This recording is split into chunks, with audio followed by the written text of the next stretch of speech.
Hola, bienvenidos a Monicasters, un podcast, un video podcast de Scandia, donde tratamos temas pues del día a día, súper cotidianos que nos puede pasar a todos en cualquier momento. Y hoy tengo pues dos invitados de lujo, Cata Tobón, que es nuestra gerente de estrategia, y Andrés Londoño, que es nuestro director de transformación de digital en transformación temas legales. digital en temas legales en Scandia. Y hoy vamos a tratar un tema que es bastante peligroso, temeroso, a todos nos vuela la cabeza, y es cuando uno se queda sin trabajo y ya está endeudado, ¿cierto? Entonces, para abrir un poquito la conversación, cuéntenos un poquito si ustedes de pronto tienen alguna experiencia por ahí escondida del tema, relacionada con la pérdida de trabajo y las deudas. Lo primero es que esto es un tema de la vida real. Esto no es imaginario y esto es algo que debe ocurrir en el día a día. Y más allá de hablar de la teoría que pues todo el mundo conoce, trate de ahorrar 6 meses a un año de ingresos, guárdelo en un sitio que sea líquido pero que le genere rentabilidad. Más allá de eso, hay que ver esto cómo se manifiesta en el día a día. Y esto me pasó a mí. Yo estaba en la pandemia, trabajaba en ese momento en una empresa de tecnología y tenía la tranquilidad de que no me iba a pasar nada porque era un sector supuestamente protegido por la dinámica económica y que no iban a sacar a nadie. Pues sacaron a un montón de las personas y entre esos estaba yo. Y ahí vi el poder de hacer realidad un fondo de emergencia. Me salvó la vida y digamos que a nivel mental es muy importante tener la tranquilidad de que por más incertidumbre que exista, a nivel económico y financiero uno está preparado de alguna manera. De acuerdo. Y a mí, pues personalmente no me ha pasado una situación de desempleo, pero como yo tengo claro, pues que, pues digamos que el trabajo es un tema transaccional. Hay un momento, pues digamos que en algún momento cuando tú eres empleado o incluso cuando eres emprendedor y tienes un cliente, pues la relación transaccional puede desaparecer. Entonces tenías tu cliente desapareció y pues ya no tienes esos ingresos o tenías tu trabajo y pues digamos hasta cierto punto digamos que se requirió de tus servicios y ya. Eso es digamos que, como dices tú, eso puede suceder. Entonces, un poco lo que yo he hecho a lo largo de mi vida es tener claro cuáles son los infaltables, o sea, ¿para qué tengo que tener yo lo mínimo? Entonces, no sé, la medicina prepagada para mí es un infaltable, entonces lo computo dentro de, digamos, lo mínimo que necesito. Para mí es un infaltable, pues, digamos que el tema de la educación de mis hijos y, por supuesto, pues, todos los temas, digamos, relacionados con vivienda y alimentación. Entonces, esos son como los mínimos infaltables donde yo tengo claro que para vivir normal necesito X cantidad de recursos y aquí pues recortaría todo lo suntuario, pero lo infaltable. Con eso, digamos que uno lo que tiene que pensar es, bueno, si yo necesito, voy a decir una cifra X, 5 millones de pesos mínimo para cubrir todo lo que necesitan mis hijos y lo que necesita mi familia, pues debería tener por lo menos, o sea, digamos que lo ideal sería un año. Un año que te da a ti para todos los meses cubrir esos infaltables y si de golpe no logras un año, por lo menos 6 meses que te garantiza que en ese, digamos, transcurso del tiempo vas a tener pues paulatinamente otros ingresos que te van a poder compensar esos infaltables, pero tratar de que uno pueda hacerlo un año. En ese sentido, digamos que también la teoría te dice, oiga, para cubrir ese fondo de emergencia usted mínimo tiene que designar un 10% de sus ingresos mensuales para ir construyendo ese fondo que te garantice un año para cubrir esos infaltables. Ahora bien, hay cosas, digamos, que ya están inventadas, ¿no? Entonces hay las cesantías, la palabra cesante es cuando uno no tiene trabajo, cuando está cesante, entonces digamos que uno tiene un ahorro de cesantías que puede ayudarle a cubrir eso.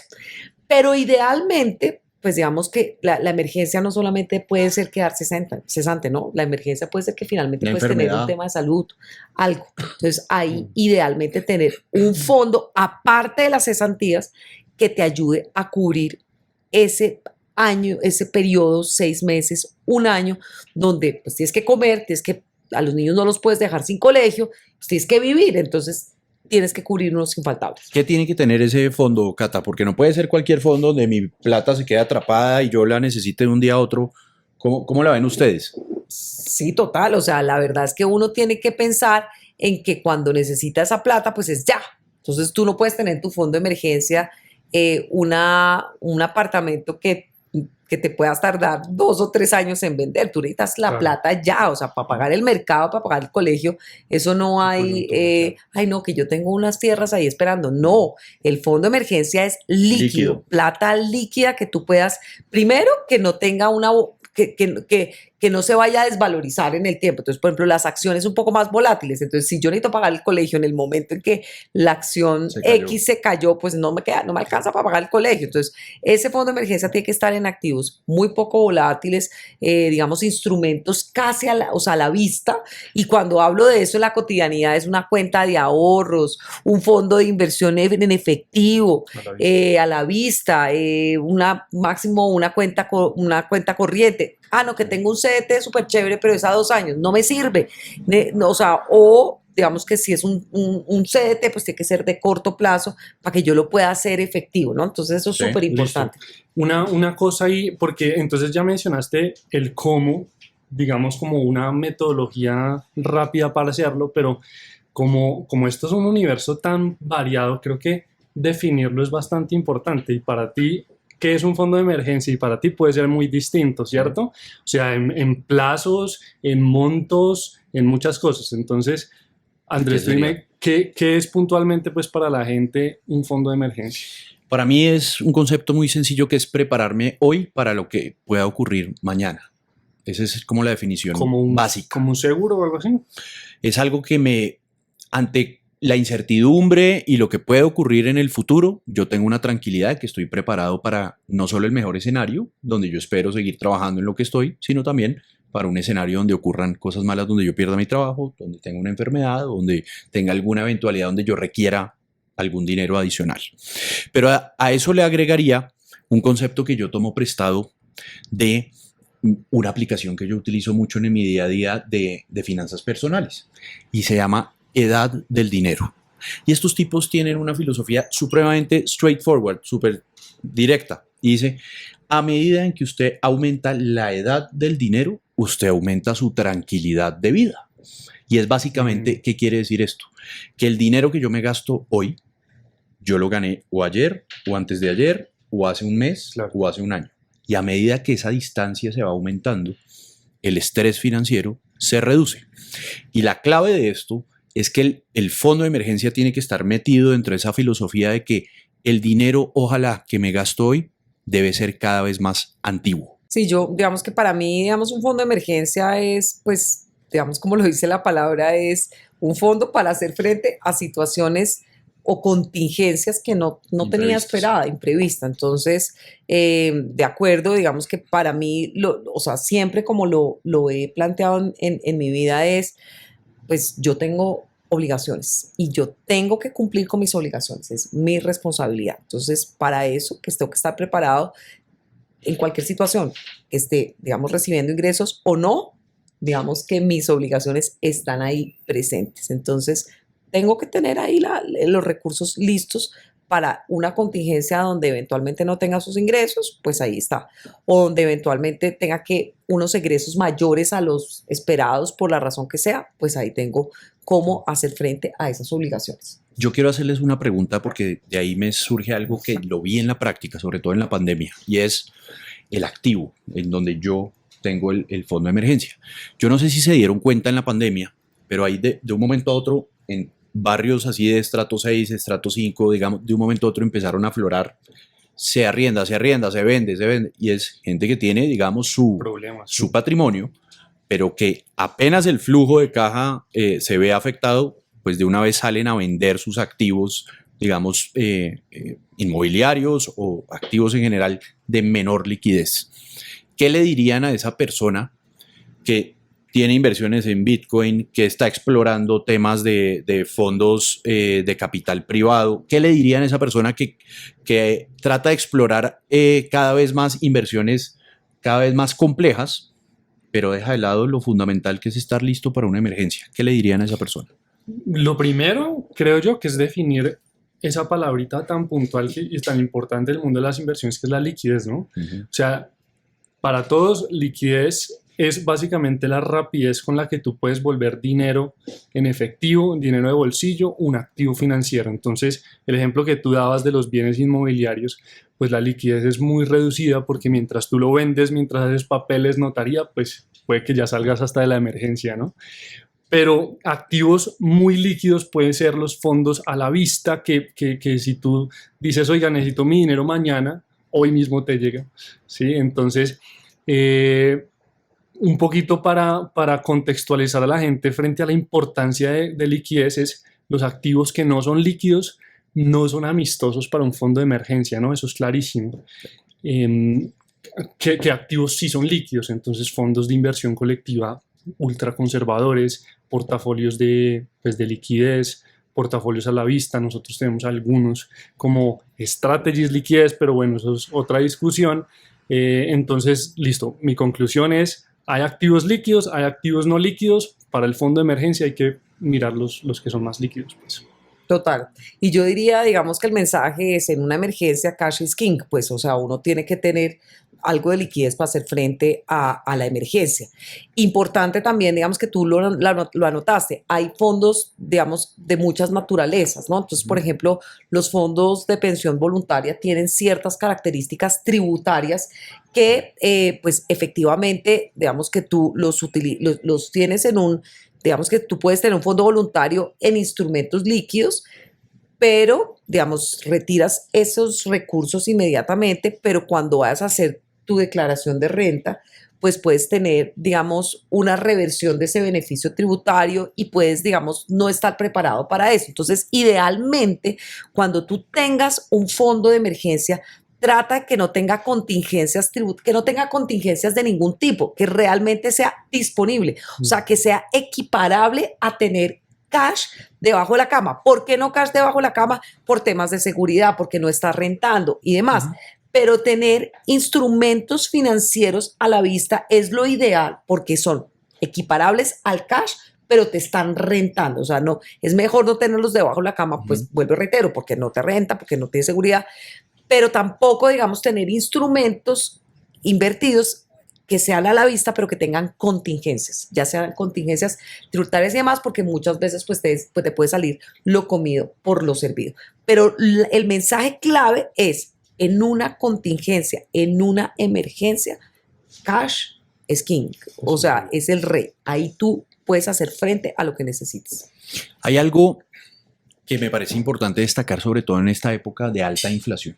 Nosotros estamos en un entorno donde desde los años 80 en general en el mundo no vivíamos tanta inflación, en Colombia más o menos desde el 99, y eso tiene un impacto en donde uno guarda el fondo de emergencia, porque antes en entornos de baja inflación pues puede servir una cuenta bancaria, una cuenta de ahorro, cuenta de corriente, pero si uno hace eso en un entorno de una inflación que está más o menos del 9-10%, pues estás perdiendo plata cada minuto por más de que te estés preparando para una emergencia. Entonces, ahí, ¿cómo ven ustedes que se afecta esa teoría de qué tanta liquidez yo debo privilegiar y qué tanto yo me debo proteger de la inflación? ¿Cómo lo ven?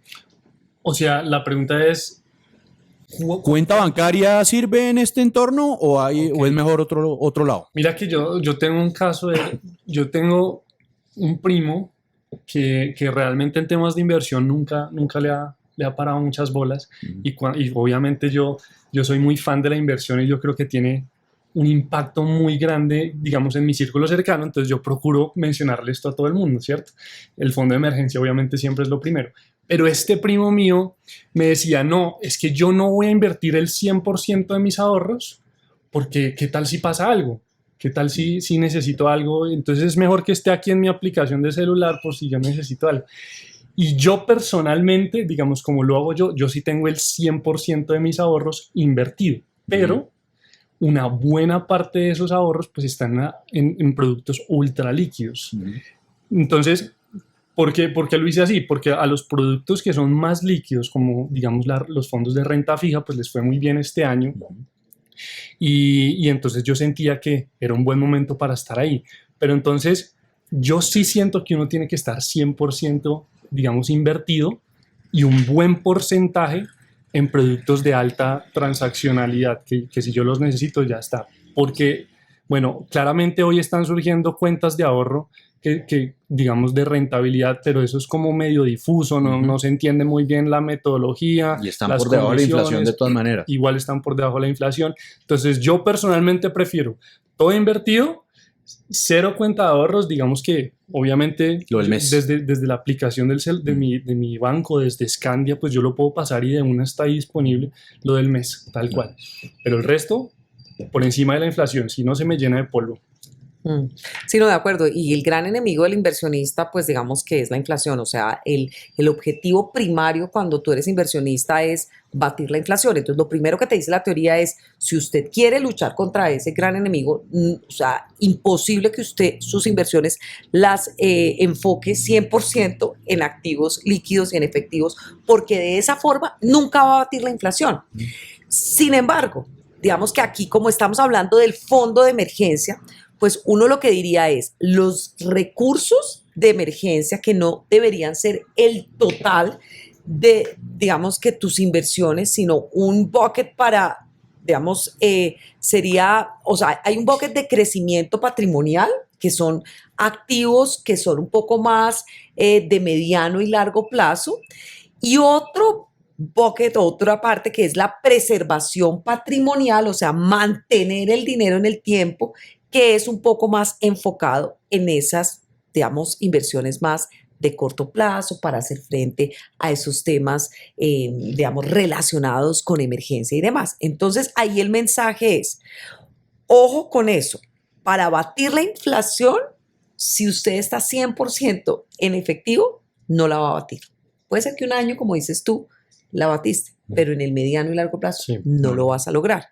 Entonces, por eso esa diversificación para esa porción de crecimiento patrimonial sí la tienes que hacer en activos diversificados, que claramente, seguramente ni son tan líquidos como el efectivo, pero sí tienen un potencial de crecimiento de mediano y largo plazo mayor que te permite batir ese gran enemigo que es la inflación.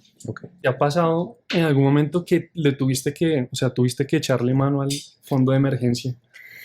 Porque antes de que respondas, recordemos que hay gente allá afuera que perdió su trabajo y que tiene deudas. ¿Cómo pagar esas deudas con el fondo de emergencia? Porque se supone que las deudas no entran en tus gastos personales a menos de que sean deudas viejas, ¿cierto? Entonces, no sé si en algún momento tú, Cata, estuviste endeudada y tuviste que echarle mano al fondo de emergencia para pagar deudas puntuales y priorizarlas por encima de tus gastos personales.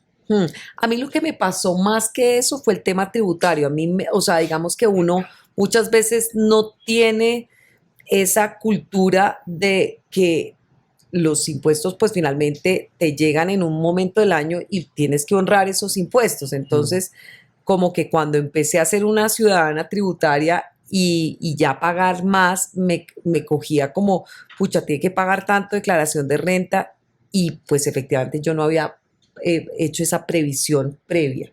Entonces ahí coja de sus ahorritos y pague esa. Entonces me pasó eso. Entonces tal vez mi mensaje, mi experiencia es ojo con ese tema tributario porque uno no se da cuenta en qué momento ya tiene que empezar a pagar una declaración un poco más jugosa y tiene que pues provisionar eso, porque pues en la vida no hay nada más seguro que la muerte y los impuestos. Entonces los impuestos hay que tenerlos en el radar y afortunadamente yo tenía mi fondito y pude sacar de ahí para hacer frente a los impuestos y no tener que endeudarme para pagar impuestos porque doble deuda, pues no. Claro. Y tú, Andrés, entonces tú nos comentabas lo de las cuentas de ahorro, ¿cierto? Entonces esto fue una situación tributaria bastante común para todos. ¿Te ha pasado algo que digas, fue pucha, el único momento en el que yo toco mi fondo de emergencia es este? ¿Cuál sería ese momento? Aparte pues del desempleo. Pues. Esto tiene mucho que ver con yo cómo manejo mi flujo de caja en el día a día.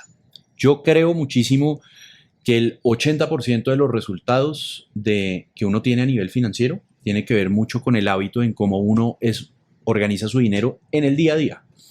Te compras un café, ¿qué pasa con eso después? Y yo soy fiel creyente de que uno tiene que estar siempre amparado de una aplicación que lleve todo el registro y presupuesto de lo que tú haces. Con base en eso, digamos que yo tengo unas categorías. Yo sé ¿Cuánto espero gastarme en almuerzos de trabajo? Almuerzos, domicilios. Quiero una hamburguesa, tengo un presupuesto para eso. Tengo un presupuesto para taxi o bus, ¿sí? De transporte. Lo mismo, servicios públicos. Pero todo tiene que estar dentro de un plan de lo que yo espero pagar. Hay un principio ahí y es que yo no puedo prever todo aquello que tengo que pagar. Por más de que yo sea previsivo, y hay gastos que se dan una vez al año y que uno debe ahorrar, digamos, un doceavo cada mes, por ejemplo, los impuestos o, por ejemplo, un seguro. Pero hay situaciones que se escapan de cualquier esquema de previsión y de categorías que tú te vas preparando. Para eso, ¿tú qué creas? No solo la inversión que yo tengo, digamos, de baja volatilidad y que te protege de la inversión y que es líquida, sino que dentro de tu presupuesto tiene una categoría propia, que es el fondo de imprevistos o fondo de emergencia, y ahí ese tiene un peso y una existencia por sí mismo, que no tiene un objetivo práctico, pero que sí haces un cálculo de, bueno, en el peor de los escenarios, ¿cuánto necesitaría yo para poder seguir, digamos, sobreviviendo, manteniendo un nivel de vida, quizá apretándome un poco el cinturón, porque uno con la incertidumbre es un impulso natural apretarse el cinturón, pero ¿cómo puedo yo mantener mi nivel de vida gracias a este fondo de previsión que yo tengo? Perfecto. Me acuerdo que mi papá molesta mucho a mi mamá porque esa categoría de otros representa el 80% de ella. Entonces, eso así no sirve. Entonces, sí, entonces son gastos fijos que son el 20 y entonces se gasta en imprevistos. Y entonces eso es un poquito la dinámica de los fondos de emergencia. Sí, no, en mi caso yo tengo grandes buckets, entonces digamos que tengo ya mis grandes buckets que yo ya sé que salen de una, entonces cosas como, bueno, el mercado tengo tanto, la medicina tengo tanto, entonces yo tengo grandes categorías y tengo una categoría que pues digamos que la llamo antojitos y tengo la categoría antojitos. Y ahí son los antojitos de mis 2 hijos, de mi esposo y míos, o sea, son los antojitos donde yo consiento y mi mamá, o sea, donde yo me consiento a mi familia y ya sé que en antojitos no se me puede ir más de X dinero y tengo, claro, entonces por ejemplo, me di un antojito largo, entonces me tocó cerrarme sí. Y decirle a los niños, ya nos dimos este antojo, nos pasamos del bucket antojitos y pues nos toca al próximo mes para que vuelva a ese tema antojitos. Y me ha funcionado a lo largo de mi vida. Yo no soy tan juicioso con las aplicaciones, después me cuentas la tuya. Yo desde que empecé pues con mi Excel básico y lo voy, digamos que tengo un Excel cuya clave también la tiene mi esposo, porque yo empecé como mi vida, digamos, financiera en pareja muy joven, nos casamos jóvenes y una amiga del trabajo había quedado viuda. Sí. Una señora muy querida y me dijo, mire Catalina, yo lo único que le doy de consejo cuando usted se case es que sea muy transparente con sus finanzas, porque a mí se me murió mi marido y yo no sabía si la casa estaba paga, si teníamos nada, o sea, no sabía ni siquiera su cuenta. Entonces a mí eso me marcó muchísimo. Entonces cuando me casé con Mauricio le dije, mire, este es el Excel mío, la clave es esta y usted va a tener el mismo Excel con la clave y quiero que tengamos estos rubros, tal, donde está la clave, no sé qué, usted que tiene que debe, lo más importante es que debe, por favor, porque no quiero que le pase a esta señora que llega. Pero usan el mismo Excel los dos. No, o sea, digamos, cada uno tiene su Excel, pero la plantilla del Excel es la misma. Y digamos que, o sea, en uno están claves, o sea, cositas así. Y las claves, pues digamos que cada uno tiene sus claves y comparte la clave, pues digamos, del Excel, porque pues como tiene información susceptible, pues al Excel le ponemos una clave. Y ahí entonces, pues está muy transparente porque en esos Excel está los grandes rubros más lo que te gastas en antojitos y finalmente pues ahí vas acumulando páginas donde ya tienes activo, pasivo, patrimonio, tenemos cuentas, o sea, cálculos de ratio, de ratios financieros, sí. Cómo estamos, porque pues más ñoñitos ahí somos, pero digamos que nos sirve mucho y ese rubrito de los antojitos pues digamos que está muy general, pero obviamente chévere, digamos, tratar con aplicaciones. Yo he tratado, pero no he sido tan, o sea, la verdad es que no me ha funcionado tan bien como mi Excel milenario con el que empecé mi vida financiera y mi vida, digamos, en pareja. Sí, yo soy consciente de que Andrés es el más fanboy de una aplicación. ¿Cómo se Cuéntales llama? cuál es. You Need a Budget, se llama la que yo utilizo. Y esto es una pareja de gringos que son contadores públicos pues en Estados Unidos, y ellos empezaron con un spreadsheet y le dijeron, oiga, venga, yo le aconsejo que usted utilice esto. Y le fueron metiendo una serie de principios. No era un tema solo de registro de cuánto me gasté y ya. Esto era un tema que le iban metiendo unos principios. ¿Qué principios son? Son 4, súper sencillos, que sirve mucho para la lógica de lo que estamos hablando del fondo de emergencia. El primer principio es, dele un trabajo a cada dólar o a cada peso, no importa la denominación. Y es, usted recibe 5 millones, 10 millones, 2 millones de pesos. Desde el momento en que usted lo recibe, usted tiene que asignarle una labor según categorías. Entonces usted ya sabe que 1 millón se va para el pago de servicios públicos, se va para el mercado 600,000, etcétera, etcétera. Y antes de gastar el primer peso, usted ya tiene que cada peso que recibió de ingreso, y solo aquello que recibió ya de ingreso, no ingreso futuro, sino lo que ya tiene, está dividido en unas categorías, es decir, presupuestado. El segundo se llama Embrace Your True Expenses. Tenga en cuenta sus verdaderos gastos. Y acá viene lo del fondo de emergencia, y es la gente que está acostumbrada a prepararse para lo que se repite mensualmente.